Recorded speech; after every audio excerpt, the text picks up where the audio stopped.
I'm Charlotte McLeod with investingnews.com, and here today with me is Christopher Aaron, founder of iGold Advisor and Elite Private Placements.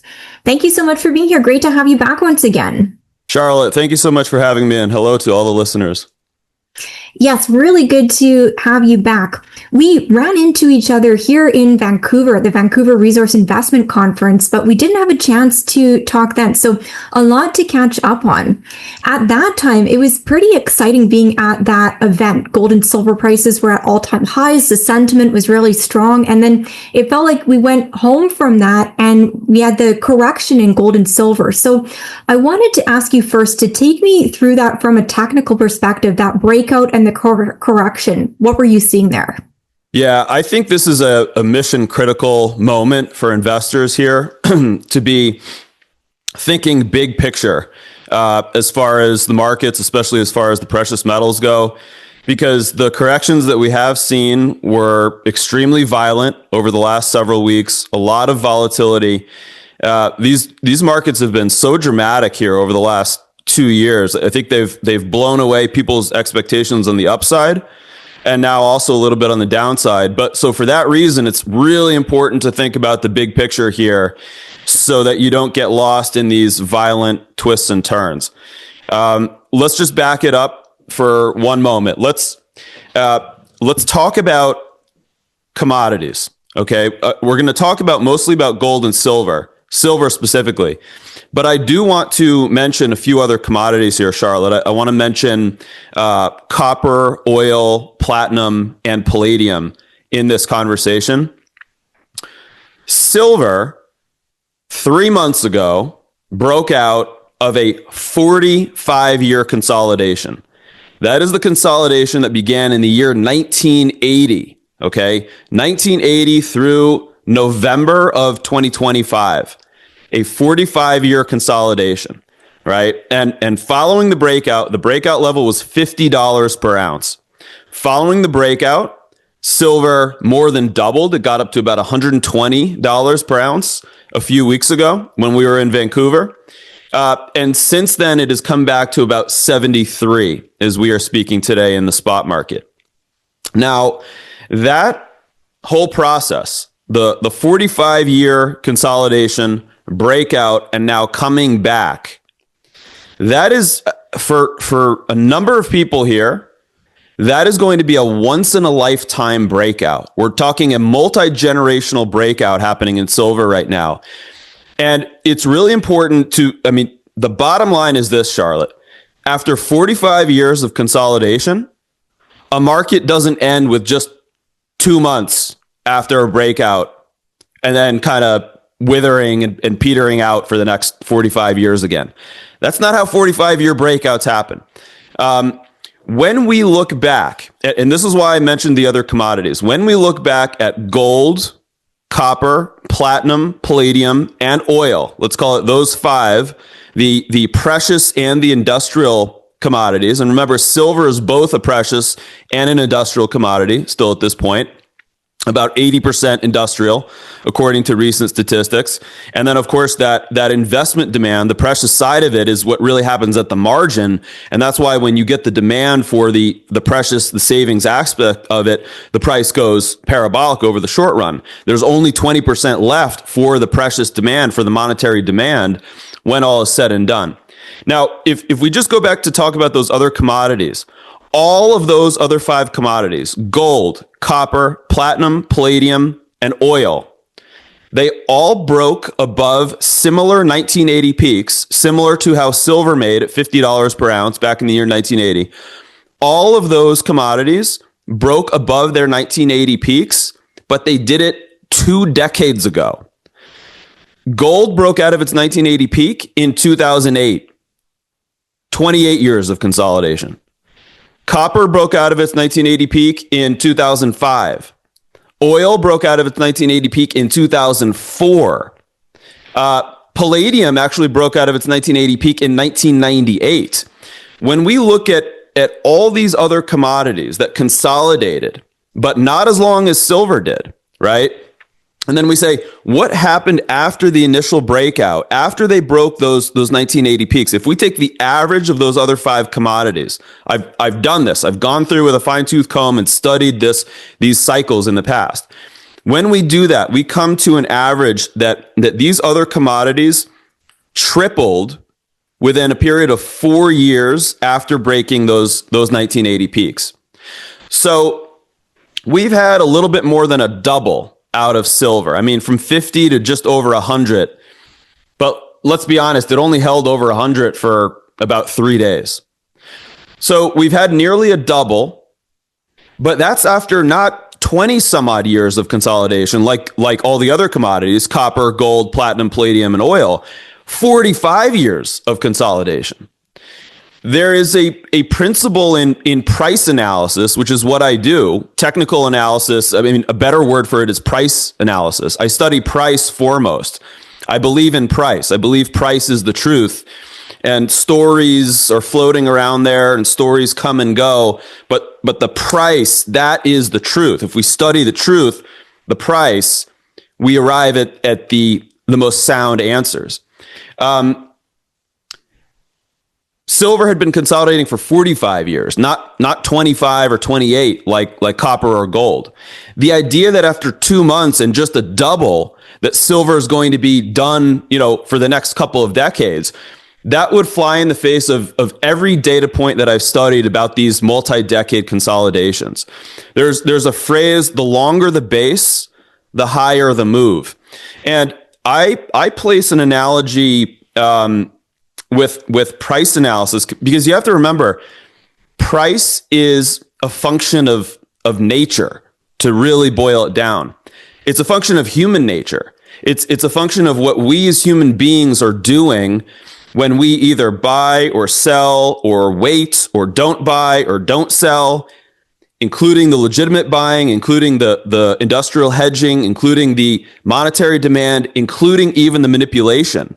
Because manipulation attempts have to happen at the price. They have to happen at that one moment in price. Even if someone's going to come on and throw 20,000 contracts onto the silver market in the overnight hours, they impact the price. And we can see where the sum of human beings impact the price.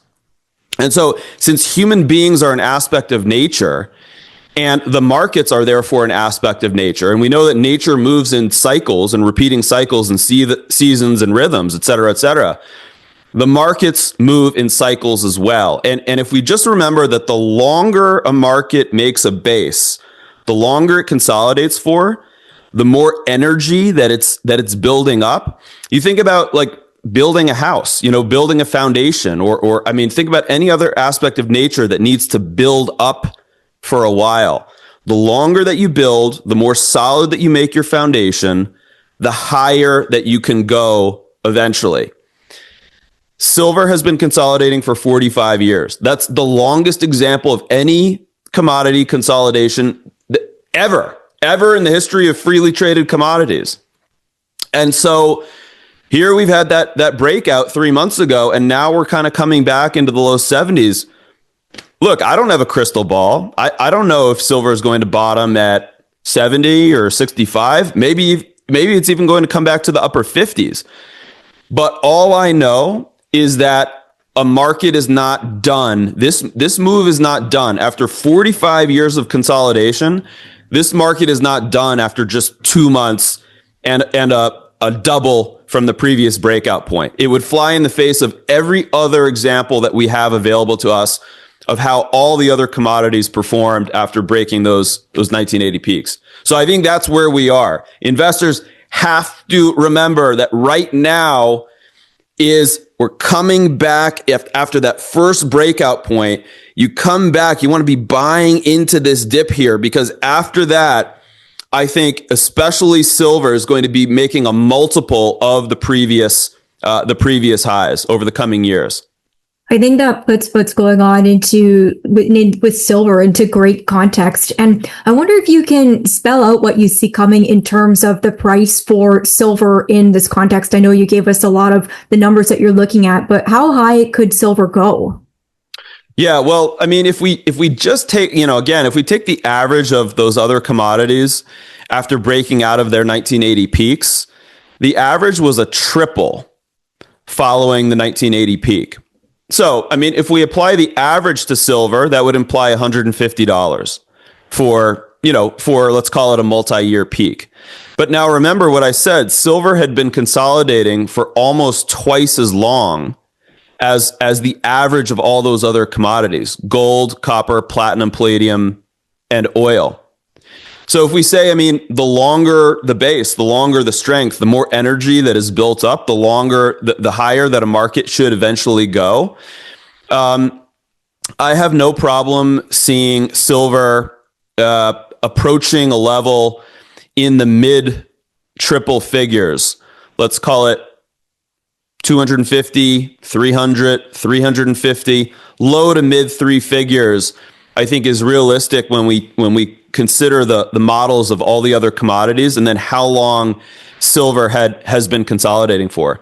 I mean, if we think about where gold is right now, just as an example, I mean, the 1980 peak for gold was $850 per ounce, and we are at near 5,000 right now, slightly below 5,000. So what is that? That's like a 7x above the 1980 peak. If we applied that to silver, we'd be talking about $350 per ounce. I think in that range of 250 to 350 over the next single handful of years, 1 year, 2 years, 3 years, 4 years, 5 years, not overnight, probably not this calendar year. I think this market's going to need to come back, consolidate here for several months, maybe several quarters.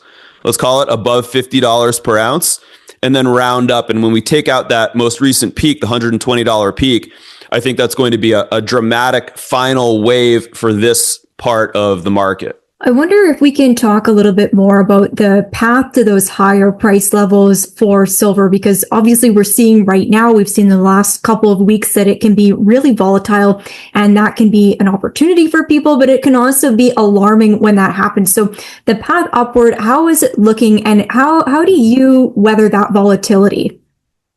Yeah, I mean, you have to know what type of investor you are as a person, as an individual. And here's where I'm going to say that no one pathway, no one way of participating in these markets is going to be appropriate for all investors. I happen to do a number of things in the silver and in the precious metals markets. I have physical silver. I mean, here's the first coin that my father bought me. This is the 1987 Silver Eagle. That's the first one that he ever bought me, nearly 40 years ago. So, and this is just one that I leave out for good luck's sake. I participate in physical metals. I have some on my possession. I have some held in a vault in storage. I think if you are a physical metals investor or a stacker, what you want to be doing is into this dip, you want to be making your final purchases, let's call it below 100. In this region around 70, if it falls into the 60s, you want to be making your final purchases before silver eventually goes well over 100 over the coming years. What you want to be careful for is making purchases when silver is having those parabolic types of moves. That's where you want to be careful. That's where you don't want to be buying. You want to say, hey, I've done my buying. You want to do the buying, Charlotte, when the sentiment is poor, like it is now, or like it could be here over the next few months, right? If we go back to 1 month ago in Vancouver, I mean, silver was going higher by $3, $4, $5 every single day. It was like, how can this thing ever go lower? When that kind of thing is happening, when you say to yourself, oh my God, it can never go lower, that's when you want to be waiting. You don't want to be making your big purchases in those types of moves. So I think if you're a physical metals investor, you're averaging in here low 70s. If it falls back into the 60s or even the upper 50s, you're averaging your way in. And by the way, this is what I would be saying to my individual clients. I work with a number of investors individually. We come up with investment plans for them. This comes from someone. I don't sell the metals, or I don't, I'm just as happy if investors buy or sell. I just want them to be on the right side of the market over time. So that's one way that I participate, physical metals.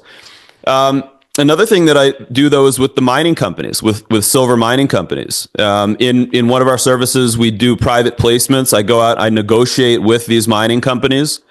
We have a group of high net worth investors, and we come together, and a few times per year, we invest in these mining companies, and we negotiate terms so that we get shares at a discount, let's say, compared to the open market.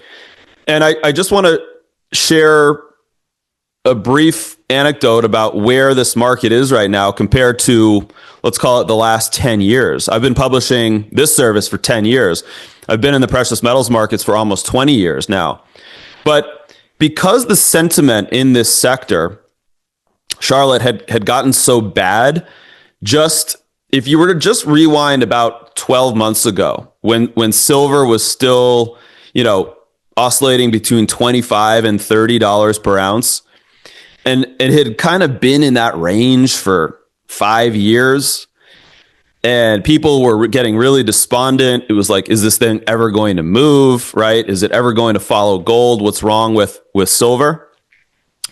What happens is a lot of the mining companies, a lot of the silver mining companies were basically left for dead. And I'm not exaggerating with that phrase. There are companies that were sitting on defined silver deposits. You're talking 150, 200, 300 million ounces of silver in the ground. If you were to rewind 1 year ago, those deposits were selling for 25, 35 cents in the ground, when silver above ground was $25 or $35. So it was selling for about 1/100th of the value of above ground silver. That was a year ago. Now, because the market is not efficient, this is the thing to remember as an investor. If you think the market is efficient, then there's no opportunity for you to make a profit. You have to disagree with the market. And I'm going to take it a step further. You have to disagree with the sum of all the world's investors. The market is the sum. The market is all the investors put together. As an individual, if I think a market is going to go higher or lower from where it is, what I'm saying is I think the sum of humanity is wrong. And I think that I am smarter, I know more than the rest of the sum of humanity. That's what you have to say if you disagree with the current price on an asset. Now, because silver had been just kind of grinding between, the low 20s and 30 for about 5 years there, back until just, 1 year ago. It had been grinding in this range. A lot of these silver mining companies were basically left for dead. A lot of these companies were unable to raise money, and so they basically went on life support, like care and maintenance. And so what I'm saying for another group of investors, we already talked about if you're stacking or you're buying physical, you don't buy into a parabolic spike, but you wait until it comes back, like right now or over the next couple months, to retest a certain level. But if you're another kind of an investor, if you're looking to invest into the silver mining companies, which are leveraged to the underlying price of silver, you just have to understand that 1 year of appreciation in silver is not enough to make up for the previous 5 years where a lot of these companies were left for dead. And so we are still able to go out right now and negotiate excellent terms with these silver mining companies, because a lot of these companies are just rounding off multi-year bottoms, multi-year lows right now in valuation. When silver is already broken out to new all-time highs, a lot of the silver miners are still just rounding off of multi-year lows. So if you understand that discrepancy, I would say if you have the risk tolerance, if we're right about silver going higher over the next 2, 3, 4 years, a lot of these silver mining companies are going to move orders of magnitude higher that we're not going to believe that actually happened when we look back just a few years from now. We're going to be saying, I can't believe how cheap these companies were still here in early 2026. And so if you have the risk tolerance, you really have to understand there are still tremendous values in proper silver mining companies, especially if you can negotiate terms with the companies. Really interesting. And just to be clear on the silver stocks, so are you most interested in the actual silver mining companies, or would you also look further down the chain at the developers, the explorers? Yeah, I'm actually specifically, that's a great question. I'm actually specifically more interested right now in the developers and the explorers, because not all, but most of the production companies have already had significant moves off their lows. When silver first starts to move, a lot of the major or mid-tier production companies have already had multiple 100% returns here over the last 12 months. I don't like to chase things like that. I don't like to chase things that have already begun to run, and then I'm one of a number of people trying to bid something up, and too many people bid it up, and then it comes crashing down after that. But yes, I am specifically referring to the development stage and the exploration companies. And just so investors understand the difference between that, development stage, we're talking about a company that has a defined asset in the ground. Let's say, 100 million ounces of silver, 50 million ounces of silver, depending on how big that company is, where it's defined, it's either measured and indicated or proven and probable in a later stage of that. Sometimes inferred, there's another category. The third category is called inferred ounces. And sometimes that word inferred gets a bad rap as if it's like imaginary. We're just thinking that there's metal in the ground. Inferred is an actual technical term under the 43101 guidelines in Canada. It simply means that the drill spacing that they've already done into the ground is not as tight as it needs to be for the next category, measured and indicated. But they still have a fairly good idea with inferred that there are ounces there in the ground. So some of the development stage companies that were nearly left for dead 2 years ago, 3 years ago, 4 years ago, we're talking companies with, you could talk about, one of the companies that I like is called EQTY Metals. Just to give an example, EQTY Metals has the Silver Queen deposit up there in BC, in British Columbia. And Silver Queen is about 85 million ounces of silver equivalent. And so you have silver above ground trading, 73, and the value of that silver below ground is still about 50 cents per ounce, according to my recent calculations. And that's changing because silver is so volatile every single day. But, approximately 1/100th of the value above ground.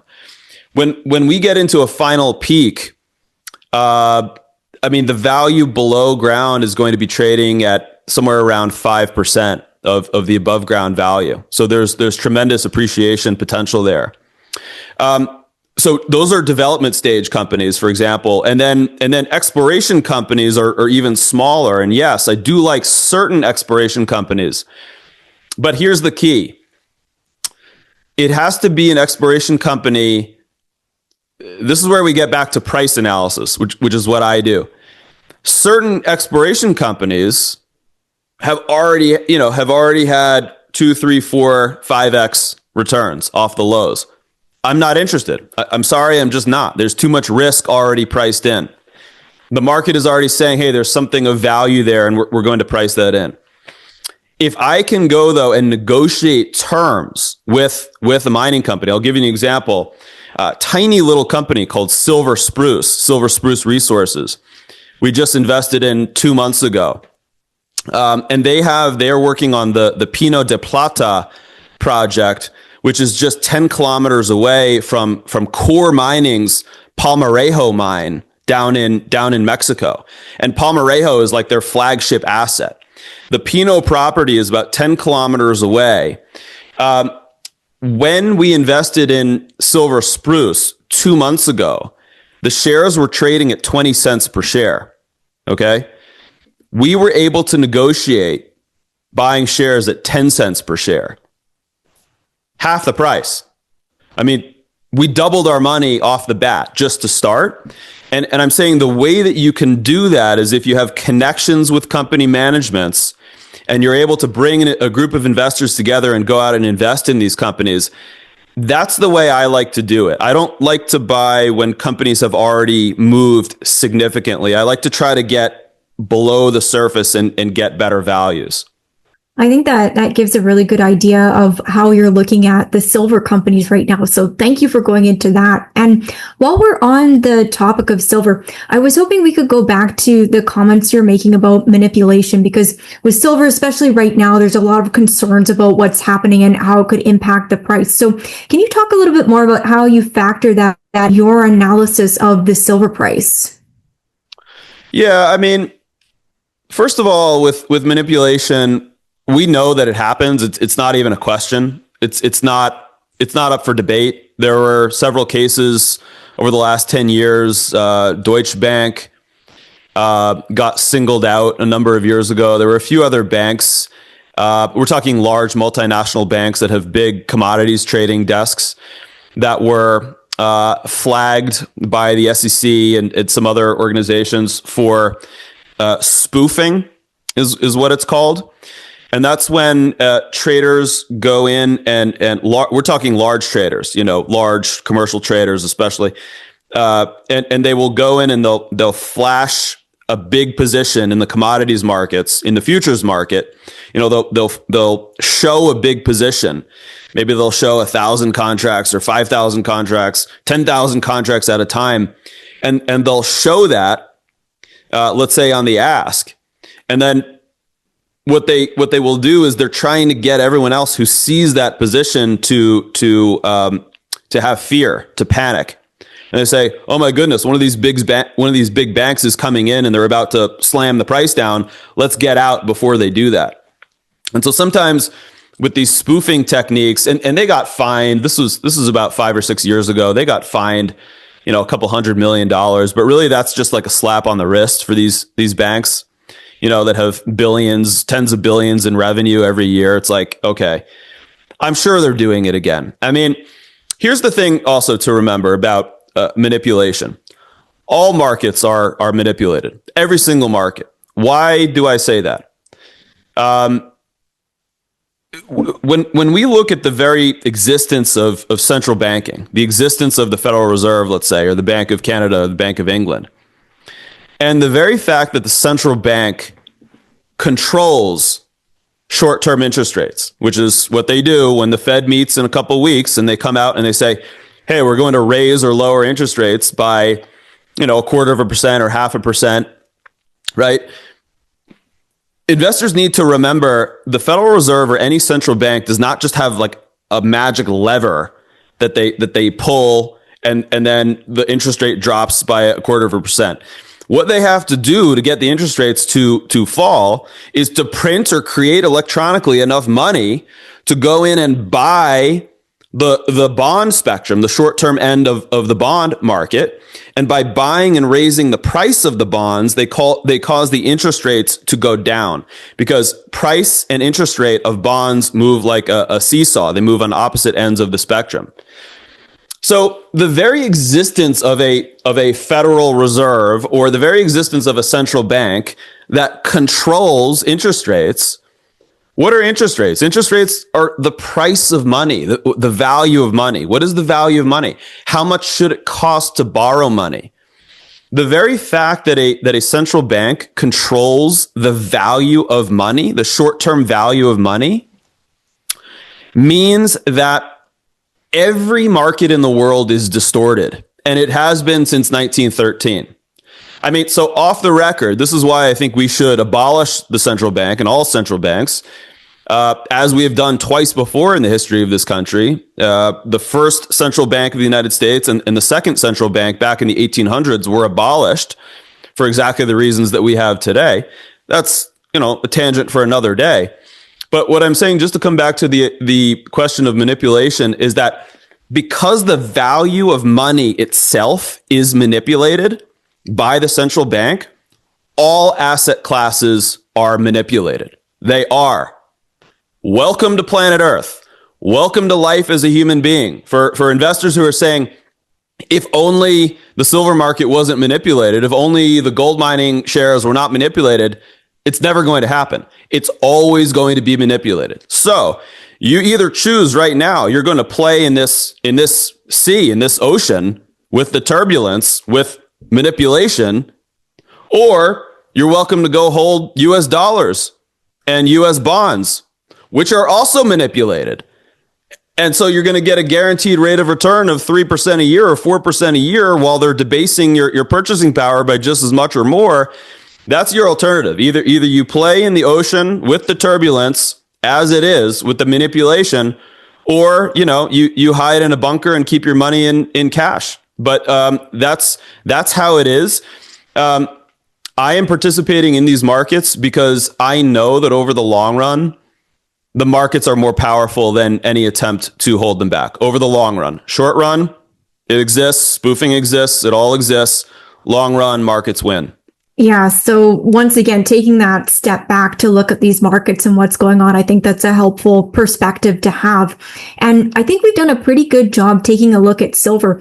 I do want to bring up gold as well. I remember we've talked in the past about the Dow-to-gold ratio, which I know you keep a close eye on to help us understand where the gold price is going. So what are you seeing coming for gold? Yeah. And Charlotte, if I can share a chart here with the listeners. Let's do that. Just give me 1 second here as I get this, and we'll go share. How about now? Can you see this? Yep. We got it now. Great. So I actually just want to start with this one. Okay. Now, this is a chart from my talk in Vancouver last month. This was the relationship between the Dow Jones Industrial Average and gold going back for the last 10 years, up until 1 year ago. So just to be clear, this chart ends 1 year ago. And can you notice here how the Dow shown in green and gold shown in gold? Can you notice how, yes, there are some times where they separate, but then they kind of come back together and then they separate and one outperforms and one underperforms. But can you notice here that as a net sum from 2016 through the beginning of 2025, almost 10 years, look at the net sum between the Dow Jones and gold. Do you see this? Yeah, pretty close. Yeah. I mean, basically 1 for 1 with some minor variations in between. I'm just going to tell you, I'm a student of market history, and I've spent, so many hours going back and studying this. This is the first time in the history of freely traded gold, going back to 1971, that this has ever happened. So we had been living through something very strange and very odd just going back 1 year ago, where basically the 5,000-year store of wealth was being functionally treated by the market as the same as the longest dated stock index in the United States. And some people will say, just as a side note, well, why are you using the Dow? The Dow is, only 30 stocks. You should use the S&P 500 or the Russell 2000 or the Russell 5000. They track with 98% correlation. There's no need to use the S&P 500. I've done the analysis. You can plot one over the other. They're the same. So Dow gives us much more data to refer to because it goes back to the 1890s, and so we have we have many decades of data here to talk about. So back to my point, Dow versus gold were being treated as functionally the same by the market up until what? Look at now. Now this is updated for the last year. Do you see this spread here? This big red arrow? Yeah. Wow. So look at this. In just the last year, the last chart ended right here where my mouse is, where I'm moving it. Look in the last year. The Dow has kind of lagged, and look at the spread now. You've had over 150% outperformance by gold, and all of that has happened in just the last year. So if I can show this in one last way, we're going to bring this up now. Now, this is the big picture. This is my chart from Vancouver. And what we are looking at here now is the reason why I use the Dow, because it goes back to 1897, the founding of the Dow. And we're simply looking at what we just looked at, the same relationship between gold and the Dow, except this time we're looking at it as a ratio. We're not looking at it one over the other. And so when you plot this as a ratio, with here you can see the higher that this goes, the better that the Dow is doing. And the lower that this goes, the better that gold is doing. And you can see that it tends to have these dramatic, call it generational or multi-generational swings in favor of the Dow in the 1920s, in favor of gold in the Great Depression, in favor of Dow in the 1960s, in favor of gold in the 70s up until the peak in 1980, right? Again, in favor of the Dow and the NASDAQ bubble in the year 2000s. And here we are. So this is the point that I'm trying to make, that severing of the relationship between gold and the Dow that we just looked at one moment ago, that breaking of the relationship with gold outperforming the Dow. The other way that we can show that here is in what I'm calling the fourth turning of this ratio, and that's lower in favor of gold, because you got to remember here we're plotting gold on the downside. If I flip this chart upside down, I could just in the same breath say what we're seeing is a break out in gold versus the stock market, a break higher in gold versus the stock market. Here I'm just showing it in the opposite. I'm showing it's a breakdown of the stock market versus gold. It's exactly the same. And if you just look, remember I said this is the only time the last 10 years was up here where my mouse is, up here underneath this label, the fourth turning. That sort of sideways grind for 10 years was the only time that has happened in the last 55 years of freely traded gold history. And the other big thing that we are seeing right now with that break, if you look at what happened at each of these other major turning points in the Dow to gold ratio, the first turning, the second turning in the 1960s, the third turning in the early 2000s, and you simply take the average of these previous three figures, and I'm not cherry picking data here because these are the only three major turnings that we've had in this ratio in 130 years. There's no data before the 1890s. If we just take the average of these previous other three signals and we apply it to the current signal that we are witnessing right now in front of our eyes, it's going to result in a 90% decline in the value of the Dow versus gold. Or if we were to flip that on its head, we would say a 1,000% increase in gold versus the Dow. And so remember, this cycle has already begun. We're already a few years into this cycle, but we're nowhere near my target for the average of these cycles. The ratio is currently trading at approximately 10.5.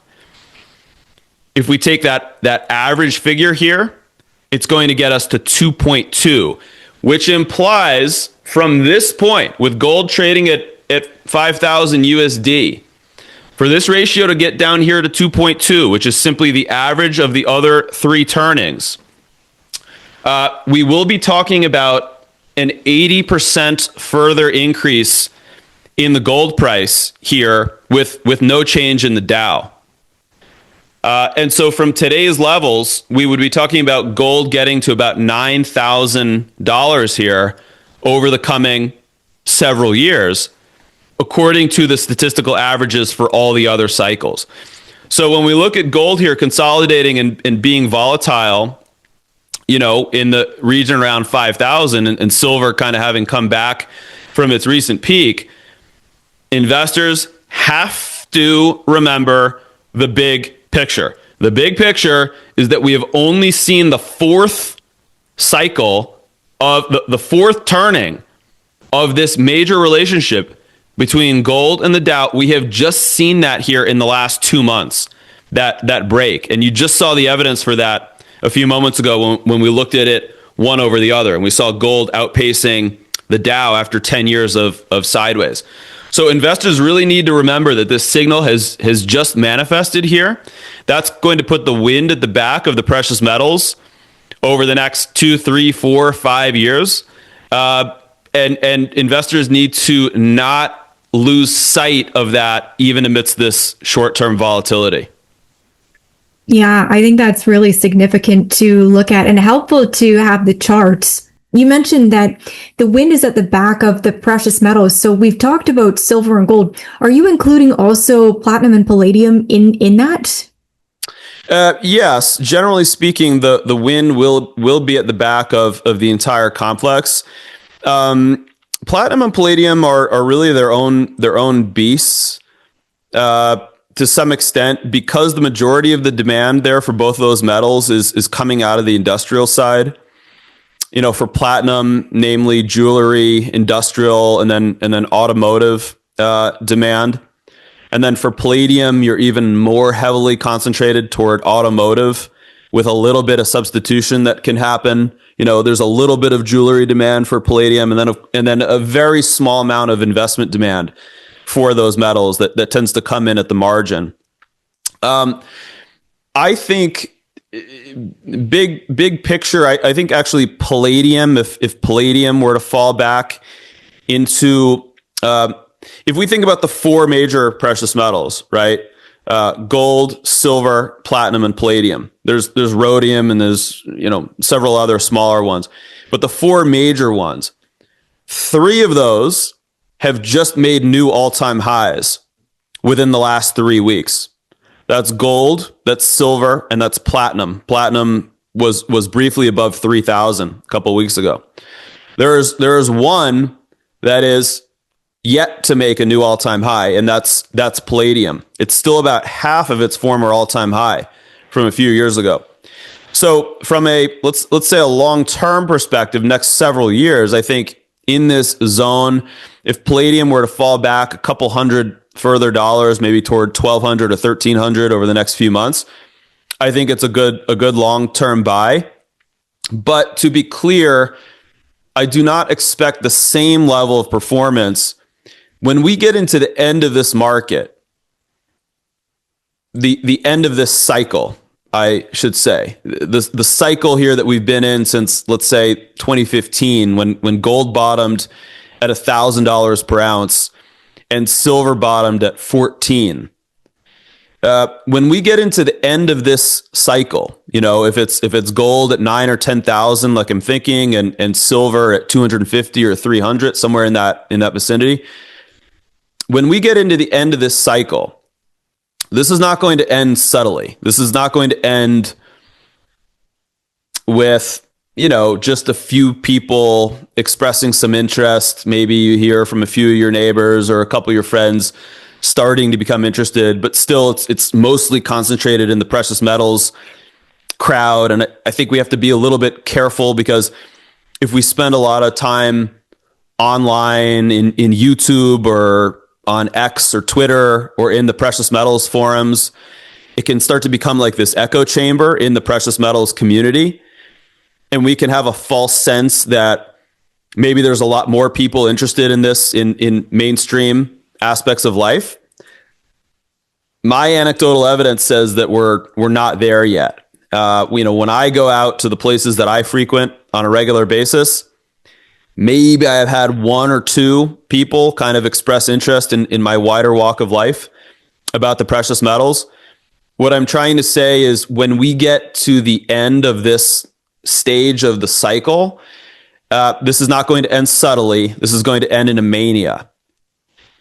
It's going to end with things getting, if you think it got crazy a few weeks ago with silver going from, 80 to 85, and then you wake up on Sunday night, Monday morning in Asia, it's already 88, and then you wake up Tuesday morning, it's 92. Like, if you think that's crazy, wait until the end of this cycle.